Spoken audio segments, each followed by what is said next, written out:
যার হুঙ্কারে কেঁপে ওঠে লঙ্কার স্বর্ণ প্রাচীর,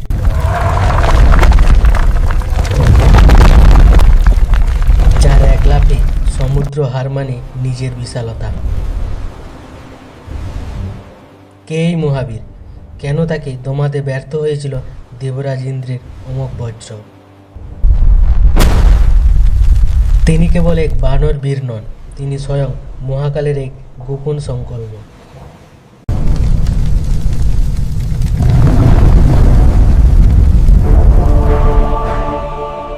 যখন দশম রুদ্র রাবণের ভক্তিতে আবদ্ধ ছিল, তখন সৃষ্টি হয়েছিল এক অজেয় শক্তির, শিবের একাদশতম রুদ্র অবতার।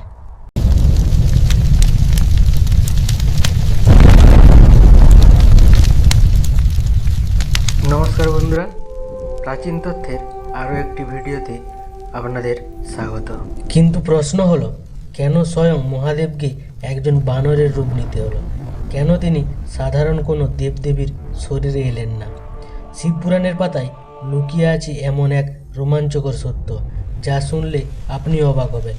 চলুন আজ উন্মোচন করি হনুমানের রুদ্র অবতার হওয়ার সেই অলৌকিক প্রেক্ষাপট। শ্রীরামচন্দ্রের সেবক হিসেবে হনুমানের একাদশতম রুদ্র অবতার গ্রহণের মূল কারণ ছিল রাবণকে পরাজিত করার এক কৌশলগত ও আধ্যাত্মিক পরিকল্পনা। রাবণ ছিল মহাদেবের পরম ভক্ত। সে শিবের 10টি রুদ্ররূপকে তুষ্ট করে এমন বর পেয়েছিল যে ওই 10টি রুদ্রের কেউ তাকে বধ বা পরাজিত করতে পারবেন না। কিন্তু শিবের একাদশতম রুদ্র ছিল রাবণের এই বরের আওতার বাইরে। তাই রাবণকে পরাস্ত করতে শিব এই বিশেষ রূপটি বেছে নেন।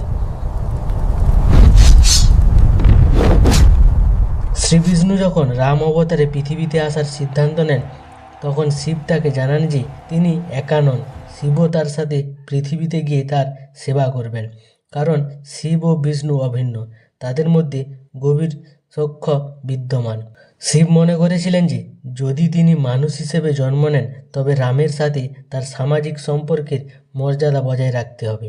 কিন্তু বানর রূপ গ্রহণ করলে তিনি কোনো জাগতিক নিয়মে তোয়াক্কা না করে দিনরাত রামের চরণে দাসের মতো সেবা করতে পারবেন। রাবণ দেবতাদের অজেয় ছিল, কিন্তু তার বিনাশের জন্য মানুষের পাশে এমন এক দৈব শক্তির প্রয়োজন ছিল যা হিমালয়ের মতো অটল।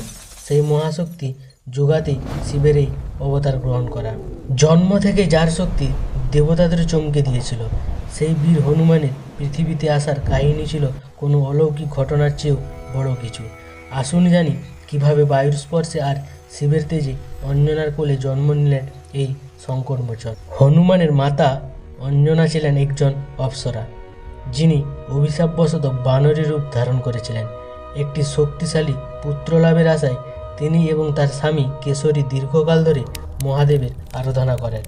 অন্যদিকে ভগবান শিব যখন বিষ্ণুর সমুদ্র মন্থনের সময় মোহিনী রূপ দর্শন করেন, তখন তার যে দিব্য তেজ স্থলিত হয়, সপ্তর্ষিগণ তা একটি পাতায় যত্ন করে সংগ্রহ করেন। মহাদেবের ইচ্ছা ছিল এই শক্তি যেন রামের সেবায় ব্যবহৃত হয়। শিবের আদেশে বায়ুদেব সেই মহাজাগতিক তেজ বহন করে নিয়ে যান এবং তপস্যারত অঞ্জনার কানে বা গর্ভে স্থাপন করেন।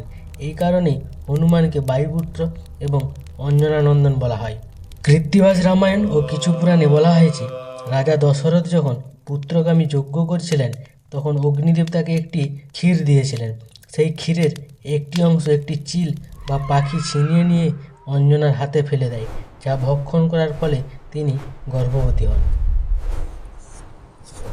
যার জন্মের জন্য স্বয়ং মহাদেবকে নিজের তেজ বিসর্জন দিতে হয়েছিল, যার আগমনের অপেক্ষায় বায়ুদেব যুগ যুগ ধরে প্রহর গুনছিলেন, যার জন্মের পরে কেঁপে উঠেছিল লঙ্কার সিংহাসন। সাধারণ এক গুহায় জন্ম নিয়েও কীভাবে এক শিশু নিমেষে মহাজাগতিক শক্তির হাতার হয়ে উঠল। চলুন দেখি ইতিহাসের সেই অলৌকিক মুহূর্ত, মহাবীর হনুমানের ধরাধামে আবির্ভাব। দীর্ঘ তপস্যার পর অঞ্জনার কোলে যখন সেই শিশু আবির্ভূত হলেন, তখন তার শরীর থেকে এক অদ্ভুত স্বর্ণালী আভা ঠিকরে বেরোচ্ছিল। তিনি সাধারণ কোনো বানর শিশু ছিলেন না। তার কানে ছিল দিব্যকুণ্ডল, আর অঙ্গে ছিল বজ্রের মতো কঠিন কবচ। পুরাণ অনুযায়ী হনুমান জন্মের মুহূর্তে বনের পশু পাখিরা শান্ত হয়ে গিয়েছিল এবং দেবতারা আকাশ থেকে পুষ্পবৃষ্টি করছিলেন, কারণ স্বয়ং শিবের একাদশতম রুদ্র তখন এক বানর শিশুরূপে ধরাধামে পা রেখেছেন। সবচেয়ে বিস্ময়কর ব্যাপার হলো জন্মানোর কয়েক মুহূর্তের মধ্যেই শিশু হনুমান অত্যন্ত ক্ষুধার্ত হয়ে পড়েন। তিনি কোনো সাধারণ খাবারের দিকে না তাকিয়ে দিগন্তের লাল সূর্যকে একটু সুস্বাদু ফল মনে করেন এবং চোখের পলকে আকাশপথে উড়াল দেন।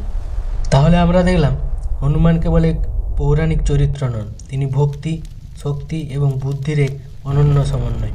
স্বয়ং মহাদেব শ্রীরামের সেবা করার জন্য এই বানর রূপ বেছে নিয়ে আমাদের শিখিয়েছেন যে সেবার কাছে অহংকার নয়, সমর্পণই শ্রেষ্ঠ।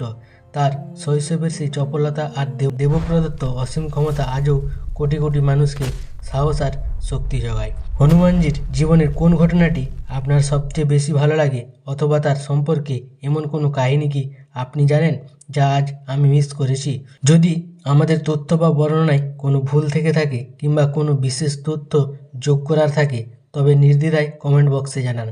আপনার মতামত আমাদের আরও নিখুঁত হতে সাহায্য করবে। ভিডিওটি ভালো লাগলে লাইক দিন এবং এমন আরও পৌরাণিক ও আধ্যাত্মিক কাহিনী জানতে আমাদের চ্যানেলটি সাবস্ক্রাইব করে পাশে থাকা বেল আইকনটি প্রেস করে রাখুন।